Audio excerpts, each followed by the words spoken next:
To understand Musashi, one must begin decades before her keel was laid, with fear, triumph, and humiliation. The legacy of Tsushima. In 1905, the Imperial Japanese Navy stunned the world at the Battle of Tsushima, annihilating Russia's Baltic Fleet. It was the first time an Asian power had decisively defeated a European navy in modern history. From this moment, Japan learned a lesson it would never forget. Decisive naval battles win wars. Battleships, big guns, thick armor, and decisive engagements were seen as the ultimate arbiters of national survival. The Washington Naval Treaty shock. That belief collided violently with reality in 1922. The Washington Naval Treaty forced Japan to accept a 5-to-5-to-3 battleship ratio with the United States and Britain. For every 5 American battleships, Japan could only have 3. To Japan's naval leadership, this was an insult, not merely strategic, but racial and political. Japan could not match America in industry or numbers, so the Navy concluded, if we cannot build more ships, we will build better ships. This doctrine would eventually give birth to the Yamato-class. Japanese naval thinking revolved around one central idea, Kantai Kasen, the decisive fleet battle. The theory was simple in concept and catastrophic in consequence. The U.S. Navy would advance across the Pacific. Japanese submarines and aircraft would weaken it. Japan's battleships would annihilate the remainder in a single climactic engagement. This vision demanded ships of overwhelming superiority. Design philosophy: quality over quantity. American naval planners believed in flexibility, aircraft carriers, logistics, industrial output. Japan placed faith in armor, guns, and honor. The future Yamato-class would need to outgun any enemy battleship, survive direct hits from the largest naval artillery, deliver a decisive blow before air power could dominate.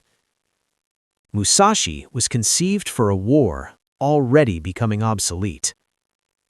In 1934, Japan withdrew from all naval limitation treaties. Immediately, design studies began for a battleship unlike anything the world had ever seen. The project was classified under extreme secrecy, so secret that even many shipyard workers did not know what they were building. The numbers that shocked engineers. Early design requirements included main guns 460 millimeters, 18.1 inches, the largest naval guns ever built. Armor belt up to 410 millimeters thick. Displacement over 70,000 tons fully loaded. Speed over 27 knots. No dry dock in Japan was large enough. Entire shipyards would need modification. Why the name Musashi? Japanese battleships were traditionally named after ancient provinces. Musashi Province encompassed modern-day Tokyo, Japan's political and spiritual heart. The message was unmistakable.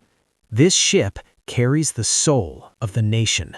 Nagasaki Mitsubishi Shipyard. Musashi's keel was laid in March 1938 at Mitsubishi Heavy Industries, Nagasaki. To hide her true size, enormous camouflage screens surrounded the slipway. Workers were compartmentalized. Few saw the entire ship. Blueprints were divided into fragments. Even Allied intelligence underestimated her. Industrial strain. Musashi consumed thousands of tons of high-grade steel, precision machining beyond Japan's industrial comfort zone, skilled labor desperately needed elsewhere. Every hour spent on Musashi was an hour not spent on aircraft carriers, escorts, or logistics ships. Launching the Colossus. On November 1, 1940, Musashi was launched. The event was deliberately subdued, no grand ceremony, no press coverage. Japan wanted the world blind until it was too late. Musashi carried 9 460mm guns in 3 triple turrets. Each shell weighed 1,460 kilograms, could penetrate over 650 millimeters of armor, had a range exceeding 42 kilometers. They were designed to destroy any American battleship before the enemy could reply. Secondary and anti-aircraft weapons. Initially, Musashi's AA defenses were modest, reflecting Japan's underestimation of air power. She carried 155mm secondary guns, 127mm dual-purpose mounts, 25mm Type 96 AA guns, later proven inadequate.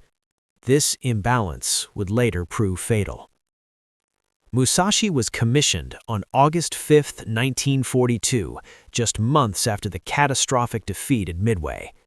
The naval world had already changed.